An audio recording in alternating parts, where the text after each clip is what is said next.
Descubra por que nada preenche você. O vazio que você tenta evitar, só os despertos entendem. Você sente, mesmo que não queira admitir. No fundo você sabe. Nada do que você conquistou, sonhou ou desejou foi suficiente. Aquela promoção, aquele corpo, aquela pessoa, o aplauso, o reconhecimento, o sexo, o dinheiro, o final de semana perfeito. Tudo passa como fumaça. Tudo seca como vinho exposto ao tempo. Tudo que parecia saboroso, agora tem gosto de nada. E você, que correu tanto, que desejou tanto, que sofreu tanto para conseguir, se vê diante do espelho com uma pergunta que ninguém te ensinou a fazer. Por que mesmo com tudo isso, eu ainda me sinto vazio? Você tenta racionalizar. Talvez precise de algo novo, uma meta maior, um upgrade. Mas no fundo, o que você sente não é falta de progresso. É o peso do absurdo. É o sussurro incômodo da verdade que ninguém quer encarar. Nada do que você busca vai te preencher. O vazio não está ao seu redor. Ele está em você. Não como um defeito, mas como um sinal de que você começou a acordar. Porque tudo o que te prometeram era mentira. A promessa da felicidade, da realização pessoal, do amor incondicional, da liberdade. Tudo não passa de uma arquitetura de desejos. E o desejo, Schopenhauer avisou, é uma tortura refinada. Ele nasce com sede, ele se arrasta com fome, e mesmo depois de saciado, volta ainda mais cruel. É um anzol cravado em sua carne, puxando você para a frente, sempre mais, sempre insatisfeito. Você corre como um cão amarrado à carroça da própria vontade. E chama isso de vida, mas não é vida, é servidão. Você está acorrentado ao que quer. Você é escravo do que deseja. E o mais cruel, essa escravidão se disfarça de liberdade. Faça o que quiser, dizem os gurus. Mas ninguém te conta que o que você quer foi plantado em você. Pela propaganda, pelo trauma, pelo medo, pela comparação. E quando você finalmente chega lá, no tal sonho, ele se dissolve, evapora, vira poeira. Porque a única função do desejo é manter você em movimento, nunca em paz. A vontade quer continuar desejando. A dor é o motor. Você sente isso no corpo. A inquietação no domingo à noite, a ansiedade ao acordar. Aquela sensação estranha no meio da festa, como se nada fizesse sentido. Como se você estivesse ali, mas ausente. Como se a vida fosse um filme e você tivesse esquecido o papel. Sabe por quê? Porque você está acordando, e despertar dói. Não é a dor do fracasso, é a dor da clareza, a dor de perceber que tudo o que te disseram era ilusão, que correr atrás do prazer é só adiar o sofrimento, que até a felicidade é uma trégua, curta e enganosa. Talvez você conheça alguém assim, ou talvez seja você, a mulher bem-sucedida, independente, com carreira sólida, que chora sozinha no carro sem saber por quê. O homem forte, respeitado, com amigos e status, que se sente inútil quando está em silêncio. O jovem bonito, cheio de possibilidades, que vive alternando entre dopaminas digitais e pequenos vícios, tentando escapar do tédio que o consome. Nenhum deles é fraco. Eles só estão conscientes demais para continuar fingindo, porque fingir exige esforço. Fingir que está tudo bem. Fingir que sua rotina faz sentido. Fingir que você é quem diz ser. Mas chega uma hora que nem o fingimento funciona mais. O palco desmorona e só resta a luz crua da existência. É aí que começa a verdadeira filosofia. Não nos livros, mas na carne, na noite insone, na lágrima sem explicação, no desinteresse pelo que antes te movia. Esse é o portal, a entrada para a lucidez que poucos atravessam, porque ela não promete glória. Ela não promete cura. Ela apenas te mostra o que sempre esteve lá. A vida, como ela é. Oscilando, como um pêndulo. Entre o sofrimento e o tédio, como disse Schopenhauer. E nesse intervalo, nós nos agarramos a distrações. Trabalhamos demais, amamos errado, consumimos sem parar. Transformamos nosso tédio em produção e nossa dor em performance. Mas lá no fundo, o vazio continua. porque ele não é um erro, ele é o eco da vontade. Essa força cega, irracional, que habita tudo, inclusive você. Ela quer, deseja, exige, arrasta, mas não sabe por quê. Ela não tem propósito, ela apenas é, e você é o seu instrumento. Não há nada que você conquiste que faça a vontade parar, porque ela não deseja paz. Ela deseja continuar desejando. Se a dor é o motor do desejo, o tédio é o espaço entre as engrenagens. Um silêncio insuportável, uma ausência de fricção que revela algo ainda pior, a falta de sentido. Porque no sofrimento, ao menos, há movimento. Há um porquê falso, um desejo ainda não atendido, mas no tédio há o abismo, o nada, o rosto cru da vida sem maquiagem. O tédio é a consciência em estado puro, sem distrações. É quando você olha ao redor e percebe que não há nada que valha a pena ser feito. Não há nenhuma tarefa urgente, nenhum prazer suficiente, nenhum sonho verdadeiro. Apenas o vazio. Apenas o peso de estar vivo num corpo que quer e quer, sem saber por quê.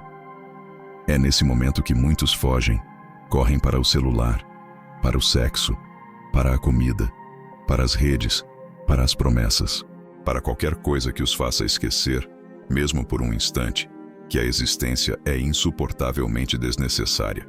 E ainda assim, continuamos.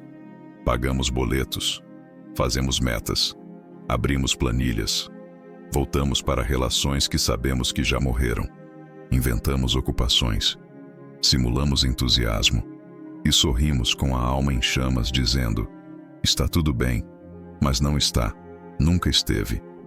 A ideia de liberdade, essa palavra tão vendida, tão adorada, é um veneno adocicado, porque nos disseram que seríamos livres se pudéssemos escolher.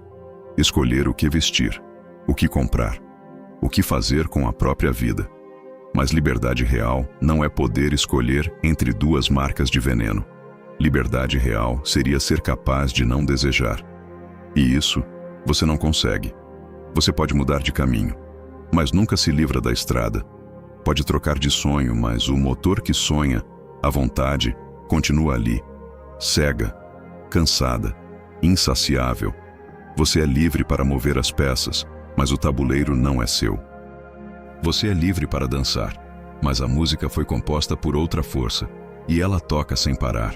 Essa música é o querer, e enquanto ela tocar, você vai girar, sem paz, sem repouso, sem fim. Schopenhauer entendeu antes de todos que o mundo não é feito para o nosso bem, que não existe propósito objetivo no sofrimento, que a dor não é um teste, que o desejo não é uma virtude, que a felicidade é uma exceção e a regra é o peso. E quanto mais você tenta escapar disso, mais você se afunda. Porque o próprio ato de escapar é mais um gesto da vontade. É ela fingindo que te dá soluções. É ela vestindo a fantasia de cura, só para manter você preso. Veja ao seu redor. Quantas pessoas vivem de metas, de dietas, de séries, de projetos, de ambições que nunca se realizam, e quando se realizam, perdem a cor? O sucesso é um disfarce da servidão, e a liberdade que te prometeram foi só uma nova prisão, com Wi-Fi e marketing existencial.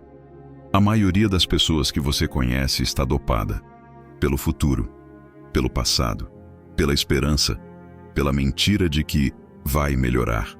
Mas há um momento, raro, em que essa névoa se dissipa. Talvez numa madrugada vazia, num hospital silencioso, num término inesperado, ou no meio de uma multidão onde, de repente, tudo parece falso.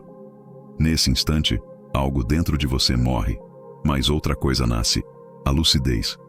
Você percebe que tudo o que chamava de sentido era só anestesia, e que agora, sem ela, o mundo parece nu, cru, irracional, mas real. É nesse ponto que a maioria volta correndo, pede distração, pede consolo, pede remédio, pede alguém, qualquer coisa que devolva a ilusão. Mas alguns, poucos, ficam ali, no escuro, no incômodo, na ausência de tudo.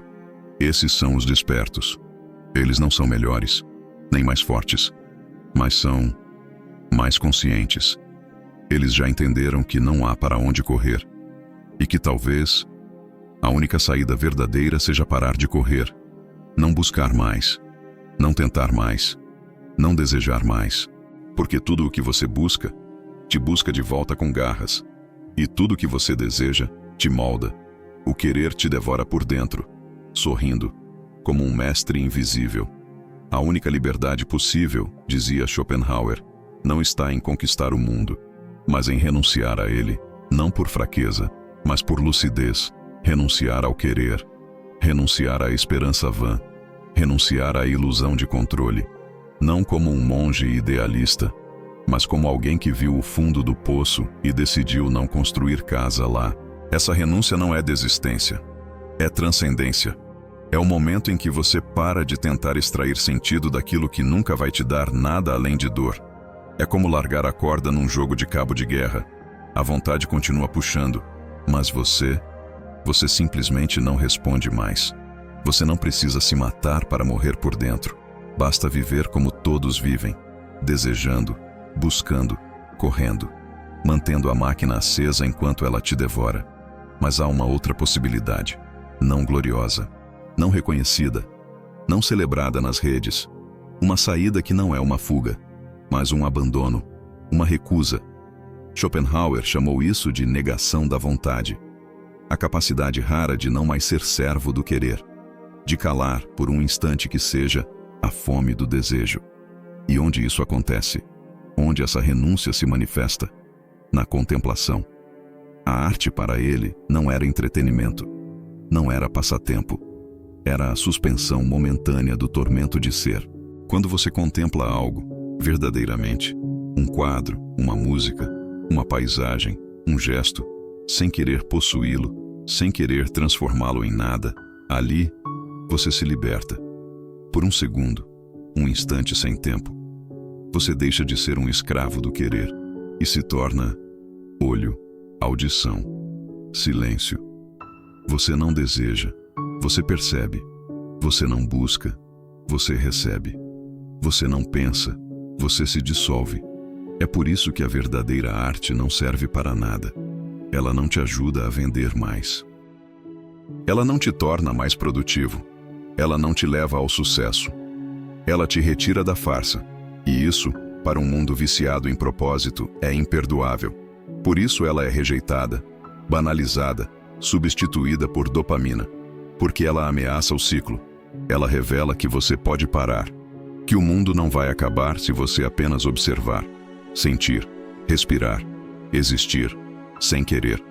A contemplação é a antítese da sociedade moderna.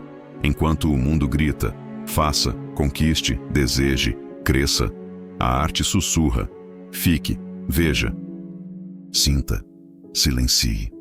E nesse silêncio, algo acontece. A dor não desaparece, mas ela perde o poder de comando. Ela não dita mais suas ações, ela apenas é. Você percebe o peso e não se curva. Você percebe a solidão e não se mascara. Você percebe o vazio e não o decora com promessas. Você permanece, você contempla, você aceita. E nesse gesto simples, radical, subversivo, você toca algo que a maioria jamais sentirá: a lucidez sem desespero.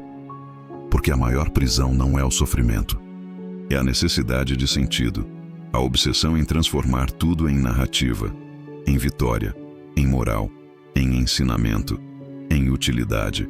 Mas a vida não ensina nada, ela simplesmente acontece. E o que você chama de aprendizado muitas vezes é apenas o ego tentando dar sentido à sua dor. Você não precisa entender tudo, nem curar tudo, nem justificar sua existência.